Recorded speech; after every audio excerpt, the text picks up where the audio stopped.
प्रवृत्ति सांस्कृतिक उत्थान मंडल हल्द्वानी के सभी सदस्यों से मैंने काफ़ी बातें करी। उनकी बातें मैं आपको रिकॉर्ड करा हुआ दिखाऊंगा। एकता के प्रति उनकी बातें थी।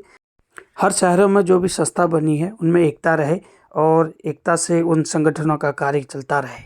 कॉर्पोरेट की कठपुतलियां हैं, आपकी जल जंगल जमीन पर पूरा कब्जा करके, आपके जल जंगल जमीन पर मनमानी करके और आपके यहाँ लड़ने वाले हर आदमी को परेशान करके, हैरान करके जो काम करने वाले हैं उनको अगर ये प्रक्रिया जारी रहेगी तो स्थितियाँ बहुत खराब होंगी। इसलिए कठपुतलियां नहीं बल्कि अपने समाज के लोगों को सुनो। नगर पंचायत से लेकर वहां से लेकर पूरे उसमें जब आपकी आवाज होगी तो कहीं न कहीं वो आवाज दिखाई पड़ेगी, सुनाई पड़ेगी। वो सब नाम हमारे नहीं होंगे। हमारा मुख्यमंत्री का क्या नाम है, कौन सा पहाड़ का नाम है, वो छोड़ दीजिए, नाम नहीं होगा लेकिन काम हमारा होगा। यही मुझे कहना है। आपने मुझे बोलने का मौका दिया।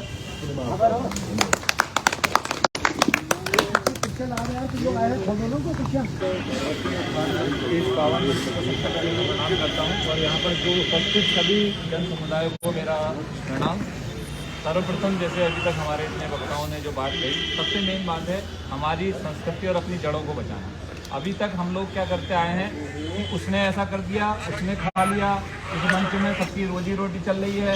पर मैं तो ये समझ रहा हूँ, जहाँ तक मेरा ज़्यादा ज्ञान तो नहीं है, मैं आप में शायद आप लोगों में हूँ भी सबसे छोटा, जो यहाँ पर ये हमारा कार्यकारिणी या मंडल जो पदाधिकारी हैं बहुत सयाने और बुजुर्ग लोग हैं और मेरे को नहीं लगता कि इनके अंदर किसी तरह का ना कोई व्यसन है।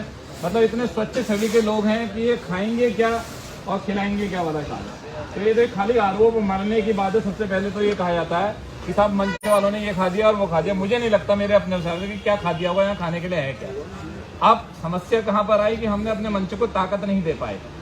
ये शुरू करा पर्वतीय सांस्कृतिक उत्थान मंच ने, यहाँ हल्द्वानी वालों को ये सिखाया कि कैसे जुलूस निकाला जाता है, कैसे शोभा यात्रा निकाली जाती है, कैसे कार्यक्रम किए जाते हैं, कैसे अपनी संस्कृति को बढ़ाया जाता है। हमने सिखाया सबको, सबने सीख लिया और वो हमसे कहीं आगे निकल गए और हम सब पीछे होते चले गए। पीछे होते ही चले गए कि हम लोगों ने एक दूसरे पे आरोप मढ़ने की प्रवृत्ति रख ली कि यार वो खा रहा है, वो गा रहा है, उसने ये पद ले लिया, उसने ये कर लिया। और जहां तक मैं समझता हूँ ये जो बुजुर्गों की हमारी जो टीम है, देखिए अनुभव के बिना कुछ भी नहीं चलता। तो ये अनुभवी लोग, और अब नई पीढ़ी पे भी ये जिम्मेदारी आ जाती है कि इस समय जो बात आ गई, कानून की बात तो सेकेंडरी चीज है। अभी जैसे तिवारी जी ने कहा, वो तो अदालत और कानून के साथ जुड़ी है, लेकिन जो इस संस्कृति को बचाने की बात है, इसके लिए सोशल मीडिया का भी हमें पूरी तरीके से, आज का जो युग है वो सोशल मीडिया का है। आदमी वो जो देख रहा है उसको समझता है कि हाँ यार कुछ हो रहा है। जैसे तिवारी जी ने कहा कि हल्द्वानी में अगर कुछ होगा तो उसका मैसेज पूरे उत्तराखंड में जाएगा। तो हम लोगों को सबसे पहले तो हर व्यक्ति को जोड़ना है, अपनी सदस्यता को वहां तक पहुंचाना है। देखिए हमारे सदस्य बहुत कम है, जबकि ये पूरा समाज है। और अभी हमारे जैसे उत्तम सिंह कुंवर जी ने कहा कि हम किसी को नहीं, किसी वाद में नहीं पड़ते, न किसी पार्टी से किसी पार्टी लाइन पे जाते हैं, हम अपनी संस्कृति के लिए लड़ते हैं। तो हमें सबसे पहले तो अपने सदस्यता अभियान को इस बृहत स्तर पर ले जाना है कि हमारे इसमें हर समुदाय का व्यक्ति जुड़े और हमारा सदस्य बने सांस्कृतिक मंच का। और इस मंच को बचाने के लिए अगर हमें कुर्बानी भी देनी पड़े तो हमें उस बात के लिए भी तैयार रहना चाहिए कि भाई एक स्थान ऐसा जो कई साल कई बुजुर्गों ने कई अपने बलिदान देके, जैसे कुंवर जी ने कहा कि जवानी से हम बुढ़ापे के स्तर तक आ गए, तो इन लोगों ने जो संघर्ष किया है, अब हम सब लोगों ने उस संघर्ष को आगे बढ़ाना है कि पहले तो भैया ये जो मंच है ये रहेगा तो तब हम लोग रहेंगे। अगर ये खत्म हो गया तो जैसे सोसाइटी की बात आई, जो सोसाइटी वाले कहते हैं कि साहब हम लोग मंदिर बना रहे हैं। अरे मंदिर तो भाई पहले से बना हुआ है, मंदिर बना तुम कौन रहे हो? मंदिर को बनाने वाले तुम होते कौन हो? अगर तुम्हारे अंदर भगवान के प्रति कहीं पर कोई आस्था होती तो हम उस मंदिर में आके पूजा करते। तुमने एक नया मंदिर, एक ढांचा खड़ा करके, वो भी रात को 12 बजे 1:30 बजे जो है आपने लिंटर डालने की कोशिश करी।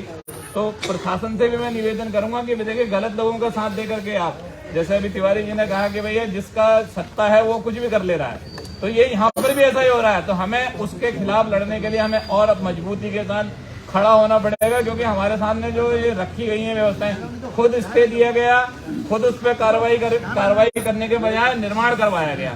तो हमारे साथ मुझे लगता है कि प्रशासन तो नहीं है, लेकिन हमारी जन की जो ताकत है और गोलजू का आशीर्वाद। देखिए एक ऐसी संस्कृति मेरे हिंदुस्तान में, मेरे ख्याल से शायद उत्तराखंड में ही है, जहाँ न्याय के भी देवता हैं और न्याय होता है तभी उनको देवता माना गया है। ऐसा नहीं है कि खाली देवता है वो।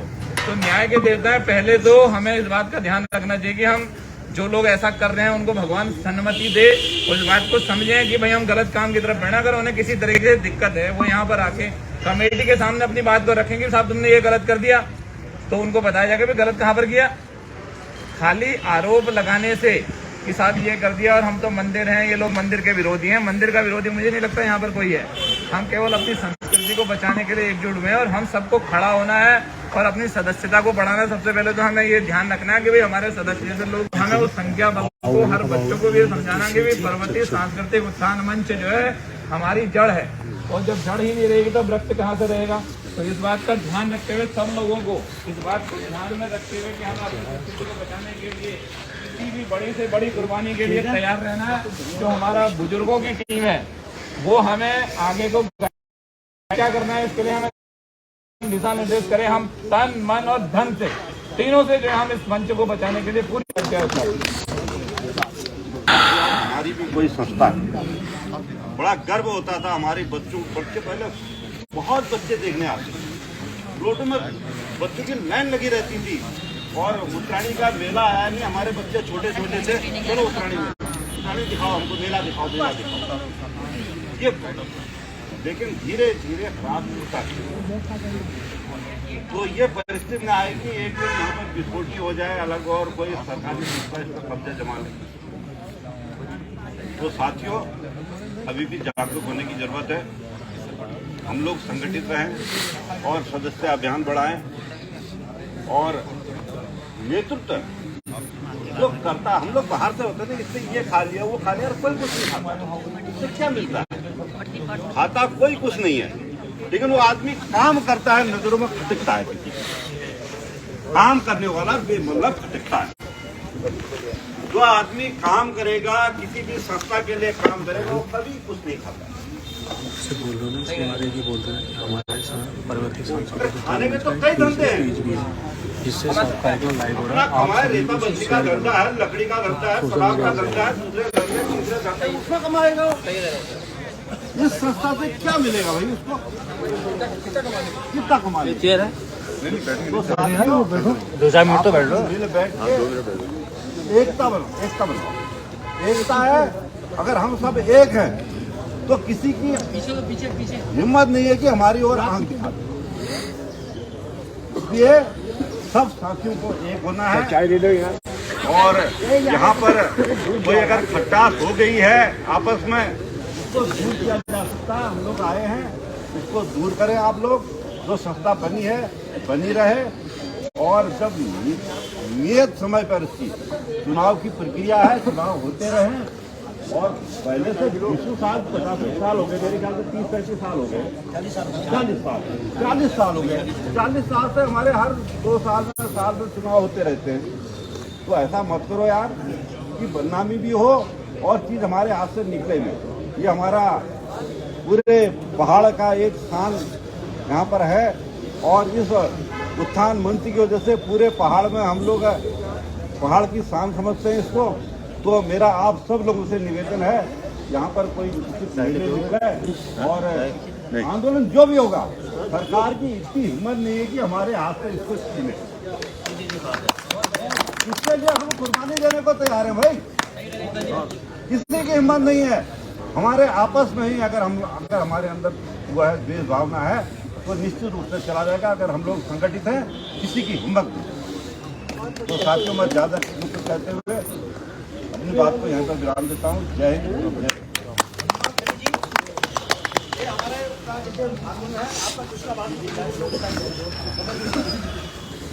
अध्यक्ष तिवारी जी, मेरे बड़े भाई व्यापार मंडल के अध्यक्ष, व्यापार मंडल के माध्यम से हमें पता चला, मैं तो बाहर भी था। अब तो सुशील भट्ट जी हैं,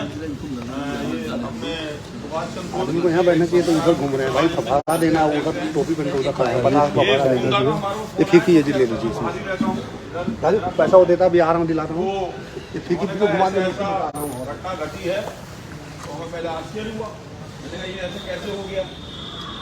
ये असल में लड़ाई क्या है मैं आपको बताऊं। ये लड़ाई राजनीतिक लोग ऐसा होता है। मैं आपको एक कहानी बताता हूँ। मुगल काल में क्या था, जब मुगलों ने भारत में आक्रमण किया तो पहले उन्होंने आक्रमण करके पूरे देश पे कब्जा किया। तब अफगानिस्तान से लेके सब था, तो बाद में वो क्या हुए, वो आपस में ही लड़ने लगे, उनमें वर्षों की लड़ाई हुई। तो अब ये क्या है, जो लोग इस टाइम राजनीतिक सत्ता में हैं उन्हें ये लगता है कि हमारा एकीकरण हो गया, इसमें कोई बुरा अफवाह, उन्हें ये लग रहा है कि अब हम पूरे देश के अंदर हमारा वर्चस्व हो गया है। तो अब वो क्या कर रहे हैं, अपने लोगों पर अटैक करना उन्होंने शुरू कर दिया। ये उसी का एक नमूना है, मैं आपको बता दूं, ये उसी का एक नमूना है। आपको एक छोटा सा उदाहरण देता हूँ, मैनपुरी में चुनाव हुआ, मुलायम सिंह यादव का देहांत हुआ, वहां भारतीय जनता पार्टी इतनी मजबूत थी, और जिसको भारतीय जनता पार्टी ने चुनाव लड़ाया था साकी को, कम से कम 2.5 से 3.5 लाख वहां साकी थे। और जब मुलायम सिंह यादव, वहां स्वर्गीय मुलायम सिंह यादव ही चुनाव जीते तो 94,000 से जीते, और जब उनकी पुत्र बहू जीती वहां, वो 2,90,000 वोटों में चुनाव जीती। इसको कहते हैं एकता, यह है एकता, इसको दिखाते हैं। उन्होंने दिखाया नमूना, उन्होंने कहा ना यहाँ नहीं चलेगा कोई ब्रांड, यहाँ तो हम अपने हाथ उसको देखेंगे। तो मैं उनकी वो नहीं कर रहा, एक बात कह रहा हूँ, इसलिए हुकुमता है, यहाँ सब लोग हैं और सब पे विश्वास करके चलना। मैं आपको बताऊँ, ये नहीं उन्होंने कहा यार ये नेता बन गया, इसमें नेता वाली बात नहीं है। यहाँ तो अपने समाज का अस्तित्व की लड़ाई है आगे, इसमें नेतागिरी वाली बात नहीं है। अब इसमें वही आना तो क्या कर सकता हो, इसमें नेतागिरी वाले तो आना ही मत, इसमें बिल्कुल नेतागिरी नहीं है। मैं आपको बताऊं, इसमें वही आओ और अहिंसात्मक रूप में अपना आंदोलन करिए, अहिंसात्मक रूप में करिए, और जीत आदि की होगी। ये सबकी लड़ाई है, इसमें कोई नहीं, क्योंकि ये मंच किसी को वो तो करता नहीं है, वोट देना बीजेपी को वोट दे दो या उसको दे दो। यहाँ एक बार मैं बहन, ये बताया हुकुमदार से, बहन मायावती से मिला, मैं छोटा सा उदाहरण दे रहा हूँ अपने समाज का। उन्होंने कहा मैंने 5 जिले बनाए, 5 जिले बनाए, आज तक साला रानी खेत का एक जिला नहीं बन पाया साला। वो उसकी अजय भट्ट जी ने घोषणा कर दी, त्रिवेंद्र सिंह रावत जी ने कर दी, हरीश रावत जी ने कर दी, स्वर्गीय इंदिरा जी ने वहां जाके घोषणा करी, वो जिला नहीं बन पाया। उन्होंने 5 जिले बनाए, जब चुनाव का 0.0 हो गया, वो अपना चलती यूपी, उन्होंने कहा वही ठीक है। मुझे लगा यार ये कहीं वो ना कर ले, मैं तो सच्ची बोलता हूँ, मैं न डरता किससे, मैं अपना काम करता हूँ, काम करता हूँ और इनकम टैक्स भरता हूँ सरकार को। इसलिए मैं आपको बता रहा हूँ, ऐसे जयचंद यही बैठे हुए हैं, और उन जयचंदों को हुकुम ना, आप भी जानते हो, सुपाल साहब जानते हैं नहीं जानते मुझे पता नहीं, सबको पता है, क्योंकि बिना जयचंदों का काम हो ही नहीं सकता। खाली उनको जयचंद है कौन उनका पता करिए आप, और उनको यहाँ से बाहर का रास्ता दिखाइए पहले। बस मैं ज्यादा बात नहीं करता हूँ, धन्यवाद, जय हिंद, जय भारत। और हमारी युवा शक्ति, जैसे की बात अभी प्रधानमंत्री के बारे में आ रही है, पूरा में इतिहास भूगोल सब कुछ बता दिया गया है और सबको मालूम भी है। और ये बिल्कुल सत्य है, जैसे कि अभी हमारे अमन भाई कह रहे थे कि हमारी यूनिटी में कमी है, हमारी जो एकता है उसमें थोड़ा कमी है, और उसके लिए हमें क्या करना है। मैं सिर्फ सुझाव में जाऊँगा, मैं इस बात पे नहीं जाऊँगा कि हमें पहले क्या था अब क्या होना है, लेकिन आज जो स्थिति हो गई है उसमें ये हमारी कमजोरी की वजह से हो रही है। ये बिल्कुल प्रत्यक्ष उदाहरण है, हम कमज़ोर पड़े तब जो है दूसरा हावी हुआ है। आज भारतीय संस्कृति का एक द्योतक है, एक पहचान है, एक धरोहर है। उस धरोहर को अगर कोई नुकसान पहुंचा रहा है तो वो हमारे भाई लोग हैं, कोई दूसरा नहीं है। वो यहीं से जुड़े हुए लोग हैं या यहाँ जो संपर्क में रहने हुए लोग हैं, वो हमें नुकसान पहुंचाने लगे हैं। हर किसी को मालूम है, हर किसी की संस्कृति, चाहे हमारे सरदार भाई हैं या दूसरे हैं, हमसे कुछ ही दिन पहले उनका जुलूस निकलता है।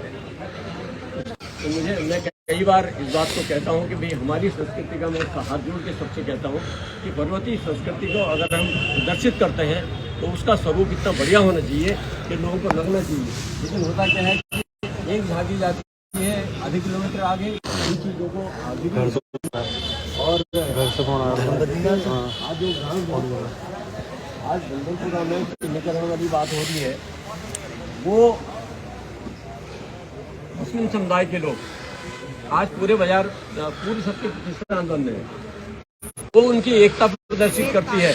हमारी एकता आज यहाँ क्या प्रदर्शित कर रही है, हमारी एक धरोहर के उत्थान मंच, और वो भी आज विवादों में पड़ा हुआ है। इसके लिए हम लोग इकट्ठे हो रही है।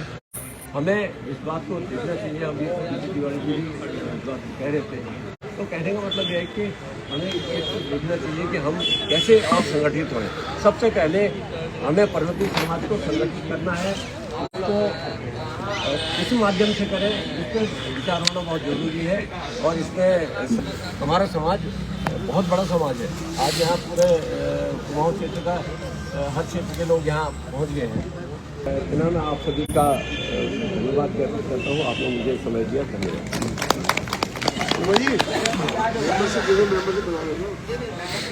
हम ये चाह रहे हैं, मीटिंग हमारे लखनऊ में 4 वर्ष हो ही रहा है ना।